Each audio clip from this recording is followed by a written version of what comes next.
ഇവിടെ ഇങ്ങനെ കാറ്റൊക്കെ കൊണ്ട് ഇങ്ങനെ ഇരിക്കാനുണ്ടല്ലേ, അടിപൊളിയാണ് കേട്ടാ. കണ്ടില്ലേ, ഇത് കൊച്ചു കൈലാസം തന്നെയാണ് ഈ ഒരു ക്ഷേത്രം. ദക്ഷിണ കൈലാസം എന്നാണ് ഇവിടെയൊക്കെ അറിയപ്പെടുന്ന ഈ ഒരു ക്ഷേത്രത്തെ. അപ്പോൾ ഏറ്റവും ടോപ്പിൽ മധ്യതായിട്ട് ഈ ചുറ്റുമുള്ള മലകളൊക്കെ ചെറുതാണ്. നമ്മുടെ ഈ മലയാണ് ഇപ്പോൾ ഏറ്റവും ടോപ്പിലായിട്ട് നിൽക്കുന്നത്. അപ്പോൾ അത്രയും ഹൈറ്റിലാണ് ഞാൻ നിൽക്കുന്നത്. താഴോട്ട് നോക്കി എന്നൊക്കെ മഞ്ഞ് മൂടി കിടപ്പുണ്ട്. ആ ഒരു മലയും കാര്യങ്ങളൊക്കെ നല്ല മഞ്ഞ് മൂടി കിടപ്പുണ്ട്. ഇതിന് മുകളിലായിട്ടൊരു ചെറിയൊരു ശിവക്ഷേത്രമുണ്ട്. വിളിയേക്കുന്ന ദൈവമാണ്. ആരെന്ത് വന്ന് കാര്യം പറഞ്ഞാൽ അത് സാധിച്ചു കൊടുക്കും. ഇപ്പോൾ റോഡ് വന്നതിന് ശേഷം ഒരുപാട് പേര് വരാറുണ്ട്, ഒരുപാട് ദൂരെ നിന്ന് ആൾക്കാർ വരാറുണ്ട്. പിന്നെ അവരെല്ലാം വിചാരിക്കുന്ന കാര്യം സാധിച്ചു കൊടുക്കുന്നതെന്നാണ് പറയുന്നത്. അപ്പോൾ അവരതിൻ്റേതായ രീതിയിൽ ഇവിടെ വന്ന് ഭഗവാനെ കാണുന്നുണ്ട്. അങ്ങനെയുള്ള പ്രത്യേകതകളുണ്ട്. നമുക്ക് മാർച്ച് മാസത്തിലെ ഉത്തിരട്ടാതിയാണ് ഇവിടുത്തെ ഉത്സവം. അപ്പോൾ അങ്ങനെയൊക്കെ ഉള്ള കാര്യങ്ങൾ എല്ലാം ഉള്ള പ്രത്യേകതയുള്ള ഒരു ക്ഷേത്രമാണ്. വന്ന് കാണുക, ഓരോരുത്തരും കണ്ട് സായുജ്യം അടയുക എന്നേ പറയാനുള്ളൂ.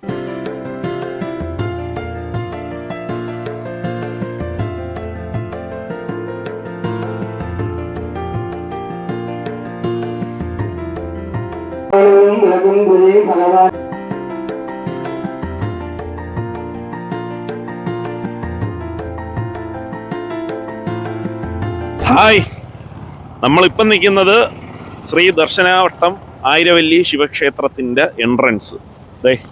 ഇതാണ് എൻട്രൻസ്. ഇവിടെ നമ്മൾ ബൈക്കിൽ കുറച്ചൊന്ന് അകത്തോട്ട് പോകണം. അകത്തോട്ട് പോയിട്ട് അവിടെ നിന്ന് നടന്ന് മല കയറി പോകണം. ഇതിൻ്റെ ഓപ്പോസിറ്റും ഒരു ക്ഷേത്രം ഉണ്ടെന്ന് തോന്നുന്നു. ശിവനും നന്ദികേശനും കണ്ട അപ്പുറം ഇപ്പുറം ഇരിക്കുന്ന ഒരു ആർച്ചുണ്ട്. അപ്പോൾ നമ്മുടെ ഈ ഒരു റൂട്ട് ഞാൻ ഒരിക്കൽ കൂടി പറയാം.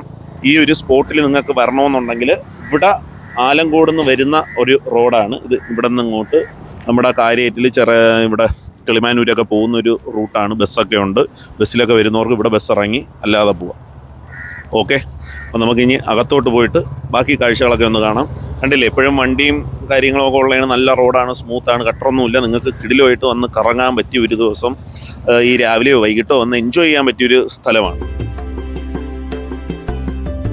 ആ ക്ഷേത്രത്തിൽ കയറാനുള്ള ആ ഒരു വഴി എൻട്രൻസ് ഇതാ ഇവിടെയാണ് വരുന്നത്. ആയിരവല്ലി പാറയുടെ ആയിരവല്ലി ശിവക്ഷേത്രം ഇവിടെ ഇങ്ങനെ എഴുതി വെച്ചിട്ടുണ്ട്. പക്ഷെ അതൊക്കെ ഇപ്പോൾ അങ്ങ് മാഞ്ഞു പോയിട്ടുണ്ട്. മുമ്പൊക്കെ എഴുതി വെച്ചിട്ടുണ്ടായിരുന്നു. അപ്പോൾ നമുക്ക് ഇവിടെ നിന്ന് അങ്ങോട്ട് നടന്ന് കയറാനുള്ള വഴിയാണ്. പിന്നെ ബൈക്കൊക്കെ ചെല്ലാനായിട്ട് അപ്പുറത്തൂടെ വേറൊരു വഴിയുണ്ട്. അത് നമ്മൾ നേരത്തെ ഇതിൽ കാണിച്ചിട്ടുണ്ട്.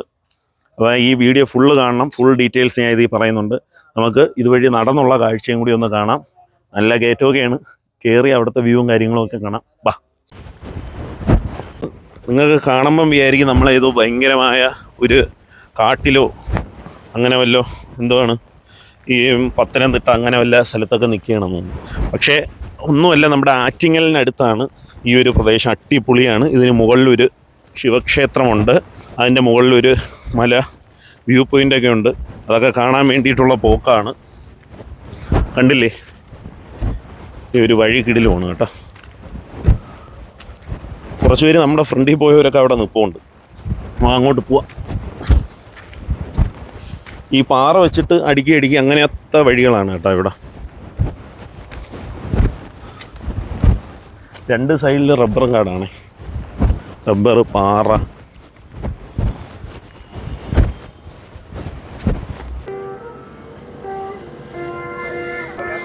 ഹായ്, കിടക്കാച്ചി ഒരു പ്ലേസിലാണ്. അപ്പം ഈ ഒരു സ്ഥലം കാണുമ്പോൾ നിങ്ങൾക്ക് തന്നെ അറിയാം, നമ്മളിപ്പോൾ ഒരു പളനിമലയുടെ മുകളിലൊക്കെ നിൽക്കുന്ന ഒരു ഫീല് കിട്ടുന്നുണ്ട്. താഴോട്ട് നോക്കി എന്നൊക്കെ മഞ്ഞ് മൂടി കിടപ്പുണ്ട്. ആ ഒരു മലയും കാര്യങ്ങളുമൊക്കെ നല്ല മഞ്ഞ് മൂടി കിടപ്പുണ്ട്. അപ്പോൾ നമ്മൾ എത്രയോ അടി മുകളിലാണ് നിൽക്കുന്നതെന്ന് അറിയാമോ? ഇതിന് മുകളിലായിട്ടൊരു ചെറിയൊരു ശിവക്ഷേത്രമുണ്ട്, ആയിരവല്ലി ശിവക്ഷേത്രം. അപ്പം ഈ ഒരു സ്ഥലം എന്ന് പറയുന്നത് നമ്മുടെ ആറ്റിങ്ങലിനടുത്തായിട്ടാണ് വരുന്ന നഗരൂര്. അപ്പോൾ നഗരൂർ പോകുന്ന വഴിക്ക്, നമ്മൾ ആലങ്കോടുന്ന് നഗരൂർ പോകുന്ന വഴിക്കാണ് ഈ ഒരു ക്ഷേത്രം വരുന്നത്. നമുക്ക് ഇവിടുത്തെ ബാക്കി കാഴ്ചകളും കാര്യങ്ങളൊക്കെ ഒന്ന് കണ്ടിട്ട് വരാം. മുകളിൽ കിടില ഒരു പാറയും നല്ല വ്യൂ പോയിൻറ്റും എല്ലാം ഉണ്ട്. അടിപൊളിയാണ്, കാണാം. കമോ.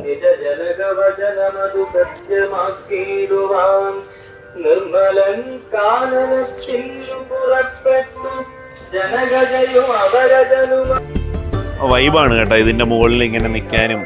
ഈ ഒരു ക്ഷേത്രത്തിലാണെങ്കിൽ തന്നെയും ഒരു എന്താണ്, ആൾക്കാരൊക്കെ വരുന്നവരൊക്കെ ഇങ്ങോട്ട് മാറിയുന്ന ഫോട്ടോ എടുപ്പും കാര്യങ്ങളൊക്കെയാണ്. പിന്നെ ആ ഒരു ഏരിയയിൽ പോകുന്നവരൊന്ന് ശ്രദ്ധിക്കണം. ഈ വെള്ളം പോകുന്ന ഈ മഴ നനവുള്ള സമയത്തൊന്നും അങ്ങോട്ട് പോകരുത്. ചിലപ്പം തന്നെ വീണാൽ അങ്ങ് നല്ല താഴ്ചയാണ്, അങ്ങ് പോവും. അപ്പോൾ ഇതിൻ്റെ മുകളിൽ നിൽക്കുക എന്ന് പറയുന്നത് തന്നെ നല്ല തണുപ്പും കാറ്റുമൊക്കെ ആയിട്ടൊരു പ്രത്യേക ഒരു വൈബിൽ നമുക്ക് ഈ ഒരു രാവിലെ അല്ലെങ്കിൽ വൈകിട്ട് അങ്ങനെയൊക്കെ നിൽക്കാൻ പറ്റും.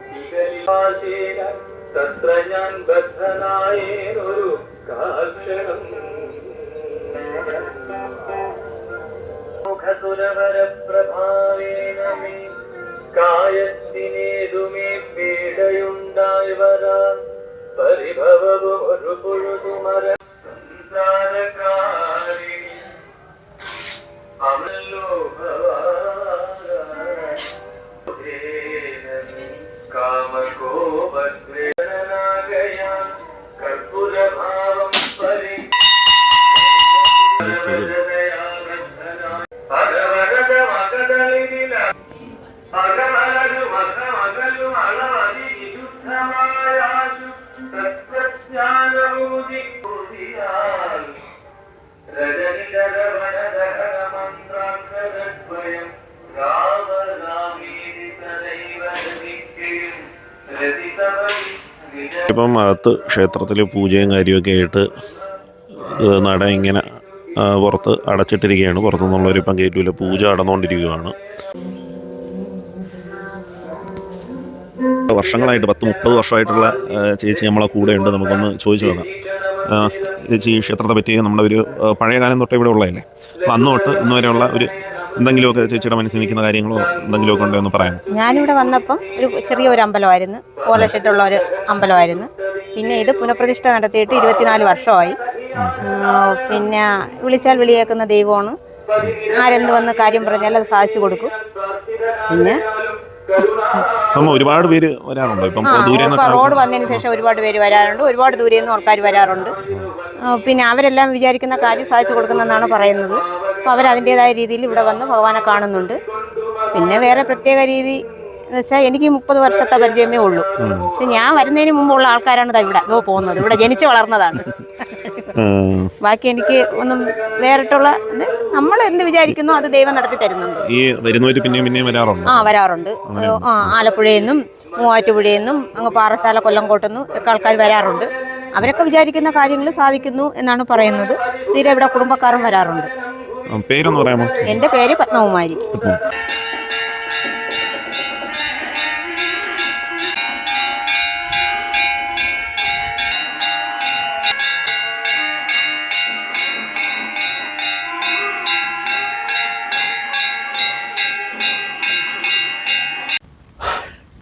ഇവിടെ ഇങ്ങനെ കാറ്റൊക്കെ കൊണ്ട് ഇങ്ങനെ ഇരിക്കാനുണ്ടല്ലേ, അടിപൊളിയാണ് കേട്ടോ. പിന്നെ ഇപ്പോൾ ഇച്ചിരി വെയിൽ വന്നു തുടങ്ങി.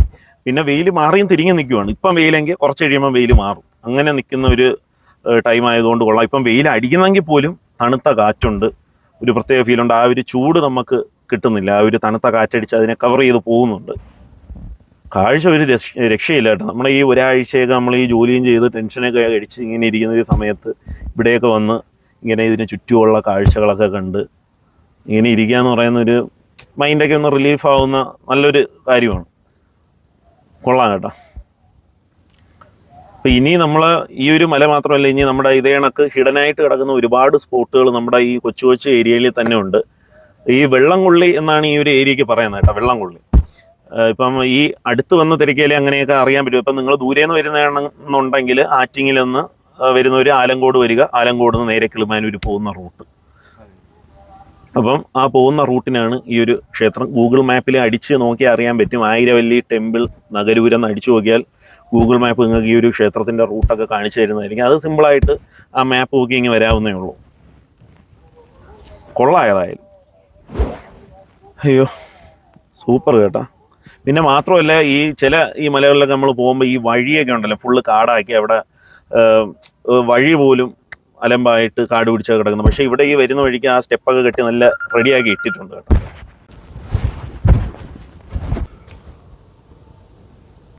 അടിപൊളി, എന്താ പറയാന്നറിയാൻ വയ്യ. കിടിലം ഫീൽ കേട്ടോ, കിടിലം എന്ന് വെച്ചാൽ ഞാനിപ്പം നിൽക്കുന്നത് നമ്മുടെ മുരുക ഭഗവാന്റെ ശൂലം അതിൻ്റെ അടുത്ത് നിൽക്കുവാണ്. അത് കറക്റ്റ് ഇങ്ങനെ ഈ മലയുടെ ഈ ഒരു വ്യൂ പോയിൻറ്റിൻ്റെ മധ്യത്തായിട്ട് ഏറ്റവും ടോപ്പിൽ മധ്യത്തായിട്ട്. ഈ ചുറ്റുമുള്ള മലകളൊക്കെ ചെറുതാണ്, നമ്മുടെ ഈ മലയാണ് ഇപ്പോൾ ഏറ്റവും ടോപ്പിലായിട്ട് നിൽക്കുന്നത്. അപ്പോൾ അത്രയും ഹൈറ്റിലാണ് ഞാൻ നിൽക്കുന്നത്, കണ്ടില്ലേ? കിട്ടിലും ഫീൽ കേട്ടോ. അപ്പോൾ ഇവിടെയൊക്കെ വരാനായിട്ട് നമ്മുടെ കൊല്ലംകാർക്കൊക്കെ അടുത്താണ്. കൊല്ലം, പരവൂര്, പാരിപ്പള്ളി എന്നൊക്കെ ഉള്ളവർക്ക് വളരെ അടുത്താണ്. ദൂരെ എങ്ങും പോകണ്ട, നമ്മുടെ ആറ്റിങ്ങലിലാണ്. ആറ്റിങ്ങൽ അടുത്ത് നമ്മുടെ നഗരൂര് പോകുന്ന വഴിക്ക് ആയിരവല്ലി ശ്രീ മഹാദേവ ക്ഷേത്രമാണ്. അപ്പോൾ അതിൻ്റെ മുകളിലുള്ള ഒരു വ്യൂ പോയിൻ്റാണ്. കണ്ടില്ലേ, ഇവിടെ ഇങ്ങനെ ഒരു മണിയൊക്കെ കെട്ടിയിട്ടിട്ടുണ്ട്, അടിപൊളിയാണ്. താഴെയാണ് ഇതിൻ്റെ ക്ഷേത്രം വരുന്നത്. താഴെ കണ്ടില്ലേ, കൊക്കയാണ്. എൻ്റെ പൊന്നോ, സൂപ്പർ കേട്ടോ, ഒരു രക്ഷയുമില്ല. കിണ്ണങ്കിടുക്കാച്ചി.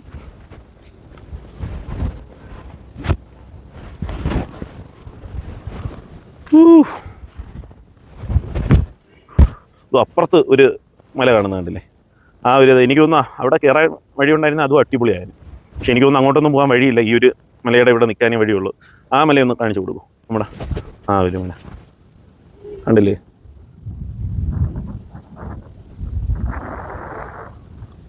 ഇത് നമ്മുടെ ദർശനാവട്ടം എന്ന് പറഞ്ഞാൽ നഗരൂർ പ്രാന്തപ്രദേശം, ദർശനാവട്ടം ശ്രീ ആയിരവല്ലി ക്ഷേത്രം. ഇവിടെ പ്രതിഷ്ഠയുള്ളത് നമ്മുടെ പരമേശ്വര പാർവതി ദേവന്മാരുടെ പ്രതിഷ്ഠയാണ്. അപ്പോൾ ഉപദേവതകളുമുണ്ട്. വളരെ പ്രാഗൽഭ്യമേർന്ന പ്രതിഷ്ഠയാണ്. കാര്യം വിളിച്ചാൽ വിളികേൽക്കുന്ന ക്ഷേത്രമാണ്. നമുക്ക് സമുദ്രനിരപ്പിൽ നിന്ന് നോക്കുകയാണെന്നുണ്ടെങ്കിൽ ഏകദേശം ഒരു 1500 അടി ഉയരത്തിലാണ് ക്ഷേത്രം സ്ഥിതി ചെയ്യുന്നത്.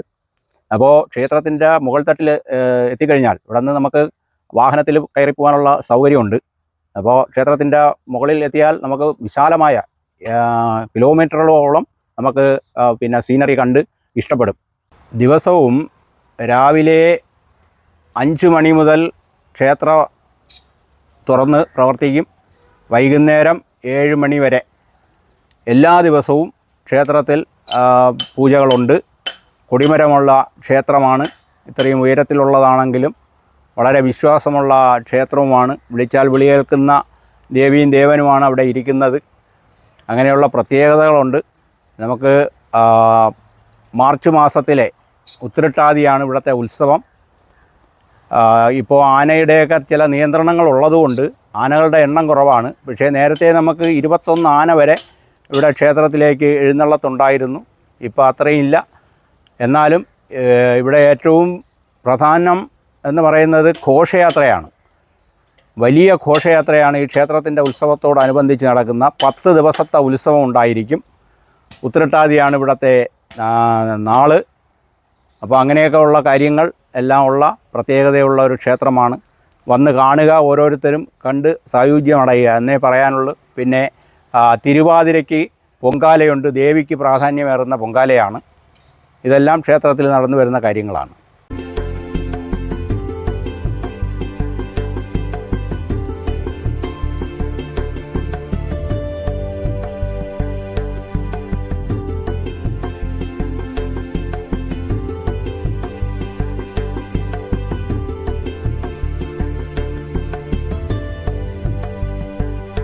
ഇവിടെ ഒരാളിങ്ങനെ ഇരിപ്പുണ്ട്, നമുക്ക് ചോദിക്കാം. എങ്ങനെയാണ് ഇവിടെ ഇടയ്ക്ക് വരാറുണ്ടോ? ഞാൻ ഇടയ്ക്കിടയ്ക്കൊക്കെ ഇങ്ങനെ ഇവിടെ വരും. അമ്പലത്തിൽ ഒന്ന് തൊഴു വന്നിട്ട് ഇവിടെ കുറച്ച് സമയമൊക്കെ ഇവിടെയൊക്കെ ഇങ്ങനെ ഇരിക്കും. ഈ ജോലി തിരക്കിൻ്റെ ഇടയിലൊക്കെ ഇങ്ങനെ ഞായറാഴ്ചയൊക്കെ ഇങ്ങനെ ഒത്തിരി പേരൊക്കെ ഇവിടെ ഇരിക്കുന്നത് ഒരു രസം. കാറ്റൊക്കെ കൊണ്ട് ഇവിടെ. ഒറ്റയ്ക്കുള്ളോ അതാ? ഒറ്റയ്ക്കല്ല. നമുക്ക് ഈ പാറയുടെ മുകളിൽ നിൽക്കുമ്പോൾ കണ്ടില്ലേ, ഇതോ ആ കാണുന്നതാണ് നെടുമ്പറമ്പ് രാജധാനി കോളേജ്. ആ രാജധാനി കോളേജൊക്കെ നമുക്ക് ഇവിടെ നിൽക്കുമ്പം അടുത്തായിട്ട് ഇങ്ങനെ കാണാൻ പറ്റും. കണ്ടില്ലേ? അപ്പോൾ ഏതാണ്ട് നമ്മൾ ഇവിടുത്തെ ഒരുവിധം കാഴ്ചകളൊക്കെ കണ്ടു തീർന്നു. ഇപ്പം കുറച്ച് വെയിൽ വന്നു തുടങ്ങി. നമ്മൾ രാവിലെ എത്തിയതാണ്. ഇപ്പോൾ ഏതാണ്ട് ഒരു 10-11 മണിയോളം ആയി. 11 മണിയായിട്ടാണ് ഇവിടെ ഇച്ചിരിയെങ്കിലും വെയിൽ വന്നത്. ഇത്രയും നേരം നല്ല അന്തരീക്ഷമായിരുന്നു, അടിപൊളിയായിരുന്നു. അപ്പം ഈ ഒരു ക്ഷേത്രത്തിൽ നിങ്ങൾ വിസിറ്റ് ചെയ്യാൻ വരുമ്പം ശ്രദ്ധിക്കേണ്ട കുറച്ച് കാര്യങ്ങളുണ്ട്. ഇതെന്ന് പറയുന്നത് ഈ അമ്പലവുമായിട്ട് ബന്ധപ്പെട്ട സ്ഥലങ്ങളാണ്. അപ്പോൾ ഇങ്ങനെ ഈ അലമ്പുണ്ടാക്കുന്ന ആൾക്കാർ അങ്ങനെ ഇങ്ങനെ ഒന്നും ഇങ്ങോട്ട് കയറ്റി വിടാറില്ല. ഇടയ്ക്ക് വെച്ചിട്ട് ഇവിടെ എന്തൊക്കെയോ വിഷയമായിട്ട് പോലീസ് അവിടെ ഈ ഒരു ക്ഷേത്രം ക്ലോസ് ചെയ്യുന്ന സമയമാകുമ്പോഴത്തേക്ക് അവിടെ ഗേറ്റ് ക്ലോസ് ചെയ്യും. അപ്പം കൂടുതലും നിങ്ങളിങ്ങോട്ട് വരുമ്പം ക്ഷേത്രത്തിൻ്റെ ടൈമിങ്ങിൽ രാവിലെയോ വൈകിട്ടോ വരിക. എന്നിട്ട് ക്ഷേത്രത്തിൽ തൊഴുവാം. എന്നിട്ട് അവിടുത്തെ കാഴ്ചകളൊക്കെ കാണാം. ഇങ്ങോട്ടും കയറാം, എന്നിട്ട് പോവാം. അത് കഴിഞ്ഞിട്ട് ഇങ്ങോട്ട് ആരെയും അധികം കയറ്റി വിടാറില്ല. പിന്നെ നമ്മളിപ്പം ഷൂട്ടിങ്ങിനായിട്ട് പ്രത്യേകം പെർമിഷൻ എടുത്തിട്ടാണ് ഈ ഒരു ക്ഷേത്രത്തിൻ്റെ ടൈമിങ് കഴിഞ്ഞിട്ടും ഇവിടെ നിൽക്കുന്നത്. അപ്പം വരുന്നവർ അപ്പോൾ ആ ഒരു കാര്യം കൂടി ശ്രദ്ധിക്കുക. കൂടുതലും ഈ ക്ഷേത്രത്തിൽ ഈ തൊഴുവാൻ വരുന്നവർക്ക് ബുദ്ധിമുട്ടുണ്ടാക്കാതെ ആ ഒരു ടൈമിങ്ങിൽ വന്ന് ക്ഷേത്രവും കണ്ട് അവിടെയും പരിസരത്തും അവിടെയൊക്കെ തൊഴുതിട്ട് ഇങ്ങോട്ട് വന്ന് ഈ ഒരു അന്തരീക്ഷവും ഈ ഒരു പ്രകൃതി സൗന്ദര്യമൊക്കെ ആസ്വദിച്ച് തിരിച്ചു പോവാം. അടിപൊളിയാണ്. ഏതായാലും നഷ്ടമാകത്തില്ല, അതെൻ്റെ ഒരു വാക്കാണ്. ഏതായാലും നമുക്ക് അടുത്തൊരു കിടുക്കാച്ചി വീഡിയോ ആയിട്ട് കാണാം. It's me Sukesh Sukumaran.